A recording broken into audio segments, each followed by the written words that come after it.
IPhone ইয়ারের পরে কিন্তু প্রত্যেকটি ফোনে মোটামুটি তাদের ইয়ারফোনগুলো লঞ্চ করছে। মোটরোলাও কিন্তু এবারে নিয়ে আসতে চলছে মোটরোলা X70 ইয়ার নামে একটি নতুন ফোন। আজকের এই ভিডিওতে মূলত ছোট করে আমরা জানানোর চেষ্টা করব মোটরোলার এই ইয়ারফোনে কি কি স্পেক থাকছে। সো চলুন তাহলে আমরা ভিডিওটি শুরু করি।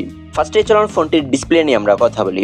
ফোনটিতে থাকছে 6.7 ইঞ্চির POLED ডিসপ্লে, যেখানে 1 বিলিয়ন কালার সাপোর্ট করবে, 120 হার্টজের মতো হাই রিফ্রেশ রেট থাকছে, এছাড়াও HDR10+ এর সাপোর্ট থাকছে এবং 4500 নিটসের পিক ব্রাইটনেস থাকবে।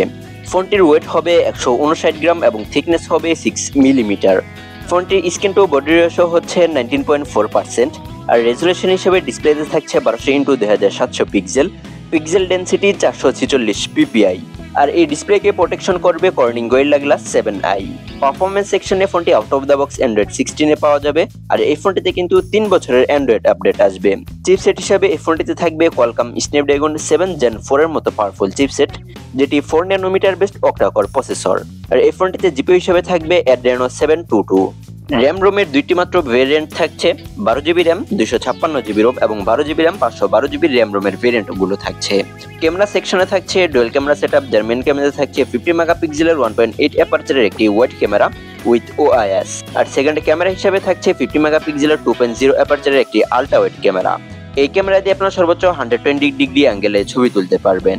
মেন ক্যামেরা দিয়ে সর্বোচ্চ 4K 30 fps এ ভিডিও রেকর্ড করা যাবে। সেলফিতে থাকবে 50 মেগাপিক্সেলের 2.0 অ্যাপারচারের একটি ক্যামেরা, সেলফি ক্যামেরা দিয়েও 4K 30 fps এ ভিডিও রেকর্ড করা যাবে। আর 1080p তে আপনারা চাইলে 120 fps এ ভিডিও রেকর্ড করতে পারবেন। 3.5 মিলিমিটার হেডফোন জ্যাক নেই, তবে ডুয়াল স্টিরিও স্পিকার রয়েছে এবং এই ফোনটিতে কিন্তু ডলবি অ্যাটমসের সাপোর্ট থাকবে। ওয়াইফাই 6 ডুয়াল ব্যান্ড ওয়াইফাই সাপোর্টের সাথে ব্লুটুথ 5.4 থাকবে, তবে ব্লুটুথ 5.4 না দিয়ে 6 থাকলে আরো ভালো হতো। যাই হোক, ফোনটিতে সিকিউরিটি সিস্টেম হিসেবে থাকবে under display optical fingerprint sensor, এছাড়াও থাকবে accelerometer sensor, gyro sensor, proximity sensor.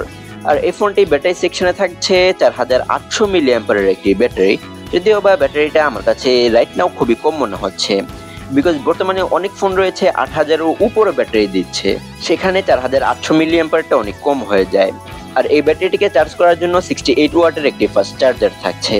এছাড়াও কিন্তু এই ফোনটিকে আপনারা 15 ওয়াটে ওয়্যারলেস চার্জও করতে পারবেন। সো এছাড়া আজকের এই ভিডিও কার কাছে কেমন লাগলো চাইলে কমেন্ট বক্সে জানিয়ে দিতে পারেন। দেখা হচ্ছে খুব শীঘ্রই, সে পর্যন্ত ভালো থাকবেন, সুস্থ থাকবেন। তুষার 25 ইউটিউব চ্যানেল এবং ফেসবুক পেজের সাথেই থাকবেন।